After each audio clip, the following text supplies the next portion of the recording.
Et bonsoir tout le monde, c'est Atlantis394, bienvenue dans ce magnifique tutoriel Blender. Il y a 2 secondes que je viens de découvrir comment faire ce que je vous apprends, et pourtant je le maîtrise déjà et vous allez en être ravis comme moi je pense. Je travaille ici dans une magnifique scène plus ou moins réaliste, et je me disais pour une autre scène, il me faudrait faire une HDR map. Donc pour ceux qui ne savent pas qu'est-ce que c'est qu'une HDR map, il y en a une qui s'affiche actuellement à votre écran pour vous donner un exemple.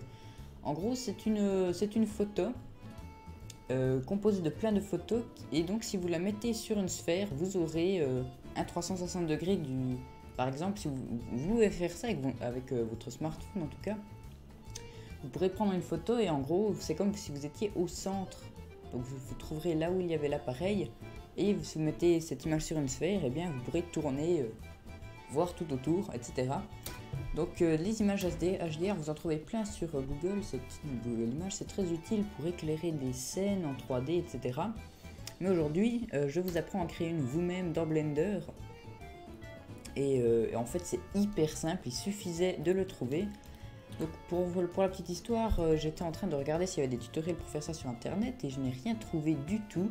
Et je me suis souvenu qu'il y avait cette option dans la caméra, il y avait l'option panoramique.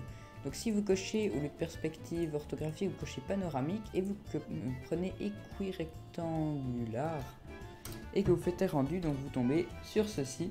Et donc c'est bien, il faudrait juste le mettre hop, en 16 états 9. Je fais vite le rendu, ça dure pas si long, voilà, en 16 états 9. Et voilà, vous faites une très grande qualité si vous pouvez et vous avez cette image. Vous n'avez plus qu'à l'importer là où vous la voulez, vous la mettez sur une sphère et vous avez ce qu'il vous faut. Alors ça, je sais pas si vous trouvez ça magnifique, en tout cas personnellement je trouve ça juste extraordinaire.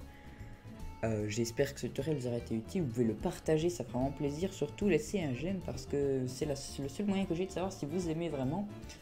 Et puis vous pouvez vous abonner à ma chaîne, aller voir tous mes autres tutoriels et bon blendage, je vous dis à la prochaine.